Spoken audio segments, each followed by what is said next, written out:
El presidente Eisenhower y la rebelión de un hobbit. En un agujero en el suelo vivía un hobbit. Eso es lo que el profesor J.R.R. Tolkien escribió un día en una hoja de papel, cansado de corregir exámenes de inglés antiguo de sus estudiantes de la Universidad de Oxford. Siempre les contaba cuentos a sus hijos y esta frase le pareció un buen principio para el de esa noche. Así que lo apuntó en un cuaderno y, acto seguido, continuó con su trabajo.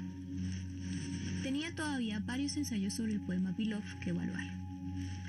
Tolkien nunca pensó en ese momento que El Hobbit fuera a escribirse, y mucho menos a publicarse, y menos aún que tendría un notable éxito.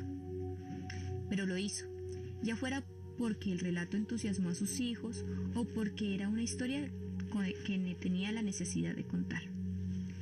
El caso es que El Hobbit se publicó y gustó tanto que, al poco tiempo, sus editores en Inglaterra le rogaron que escribiera una segunda parte.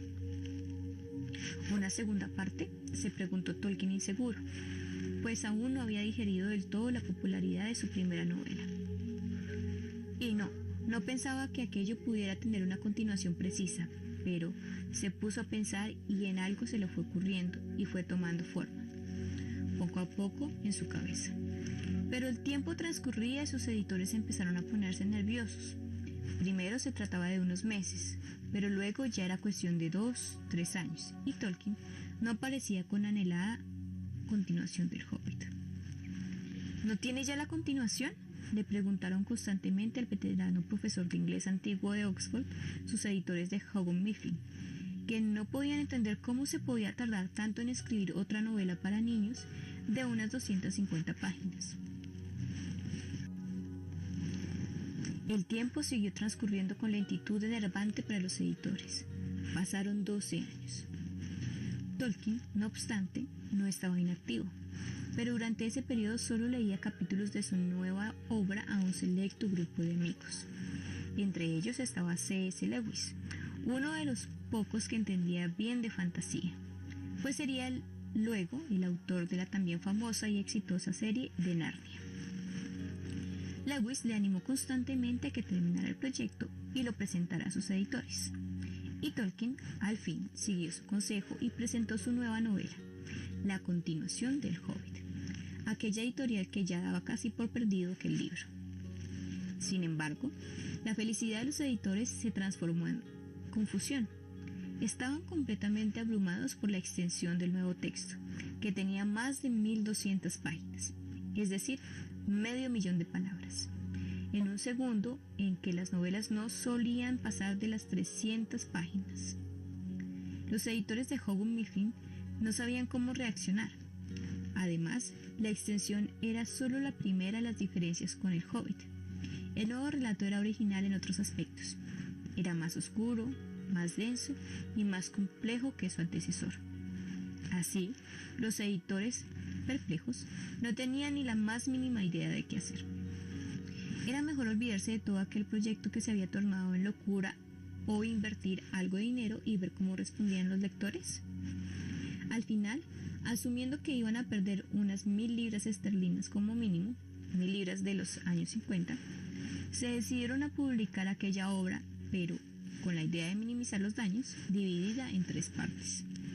El objetivo de los editores realmente era que si la primera parte resultaba, como preveían, un absoluto desastre de ventas, ya no publicarían el resto, excusándose de la baja demanda. La Comunidad del Anillo apareció el 29 de julio de 1954 y, contraviniendo todas las expectativas que se habían formado en la editorial, se vendió bien. Se aventuraron entonces a publicar la segunda parte. Las 2 torres llegó a las librerías el 11 de noviembre de ese mismo año y también se vendió bien. De hecho, los lectores empezaron a escribir a Houghton Mifflin quejándose por el retraso en la publicación de la tercera parte. Pero es que para entonces el propio Tolkien, que había empezado a tomar conciencia de la sorprendente repercusión que estaba teniendo aquel largo relato sobre la Tierra Media, estaba enfrascado en numerosas correcciones para dar un impactante broche final a su historia. Al fin, El Retorno del Rey se publicó el 20 de octubre de 1955 y, al igual que en las dos ocasiones anteriores, también se vendió bien, muy bien. Tolkien hubiera preferido que el tercer volumen se hubiera titulado La Guerra del Anillo, para no desvelar tanto sobre la trama, pero al final fueron los editores aquí quienes ganaron el pulso. Yo también creo que La Guerra del Anillo es tan o más sugerente que El Retorno del Rey, y no desvela parte del desenlace. En cualquier caso, las novelas funcionaron razonablemente, bueno, mucho más que eso, hasta el punto de que en poco tiempo se publicaron también en Estados Unidos con un éxito similar. No arrollador, pero económicamente rentable. ¿Y los críticos literarios? Estaban aún intentando digerir qué era exactamente esa serie de novelas englobada bajo el título genérico El Señor de los Anillos. Primero hubo una acogida dubitativa de la crítica literaria, que no sabía discernir si estaban ante una gran obra de literatura universal o ante un no sabían bien qué. Lo curioso es que muchos críticos siguen sin saberlo aún. Hasta ahí todo bien.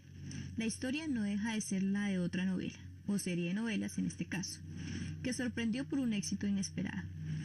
Pero en 1965 todo se complica. Ace Books de Estados Unidos decidió lanzar una publicación masiva en tapa blanda de los 3 volúmenes del Señor de los Anillos sin, y aquí empieza lo grotesco, sin pagar derechos de autor a Tolkien. ¿Y cómo podían atreverse a hacer algo así en pleno siglo XX? Pues muy sencillo, aparándose en el hecho de que el presidente Eisenhower, lógicamente bastante más preocupado por la Guerra Fría que por los vericuetos legales sobre los derechos de autor, no había estampado su firma en la ratificación del convenio de Berna.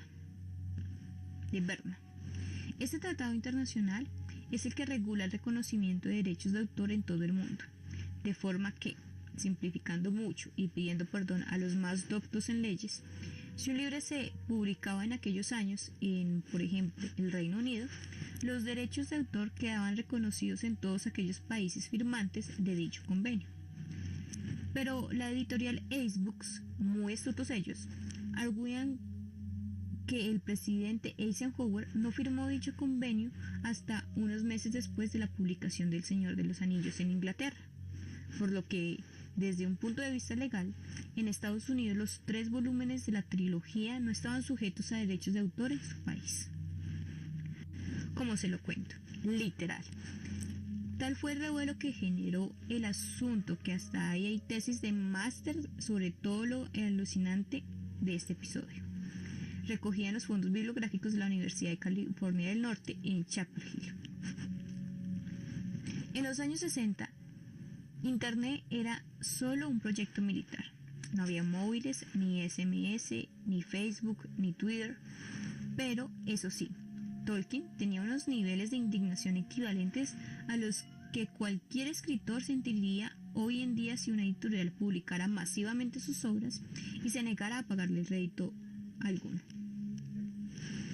Tolkien, no obstante, era una persona pacífica, pero, y aquí es donde le infravaloró Ace Book, perseverante. Es lo que tiene ser catedrático de inglés antiguo y dedicar muchos días, semanas, meses o años a traducir viejos textos olvidados por todos. Además, si se había pasado 12 años para escribir la trilogía del Señor de los Anillos, bien podía pasarse otros tantos intentando que las leyes estadounidenses retornaran a la senda del sentido común. Tolkien meditó, tras un plan y lo ejecutó con la precisión y la tenacidad de un hobbit. Había recibido numerosas cartas de admiradores de todo el gran país norteamericano, así que, con paciencia, les escribió a todos y cada uno de ellos, y les contó lo que estaba pasando con la edición en tapa blanda. Los lectores de Tolkien, admiradores y entusiastas de su obra, reaccionaron en cadena. En pocos meses, Ace Book recibió decenas de miles de cartas de protesta y, ante un creciente descrédito popular que amenazaba con hundir la empresa si los lectores llevaban a cabo sus amenazas de no comprar ya más libros de aquella editorial, se vio obligada a contactar con Tolkien y acordar la cantidad de que éste debía percibir por unas novelas, fruto de su inteligencia, de sus conocimientos y de su imaginación. No solo se trataba de una cuestión de orgullo, era un asunto importante. La trilogía lleva vendidos 150 millones de ejemplares. Uno de mis lectores me dijo un día en una firma: cuando usted escribe en su trilogía de Escipión, ahí, al final de todas las cosas, o cuando dice en estos tiempos oscuros, cuando usted escribía eso, ¿pensaba en el Señor de los Anillos? Le sonreí. Por supuesto, dije, y me encanta que usted se haya dado cuenta. Y añadí con cierto suspense: y en Los asesinos del emperador hay un gran homenaje a Ewen de Rohan. El lector asintió con complicidad, seguro también de que pronto descubriría ese nuevo guiño literario.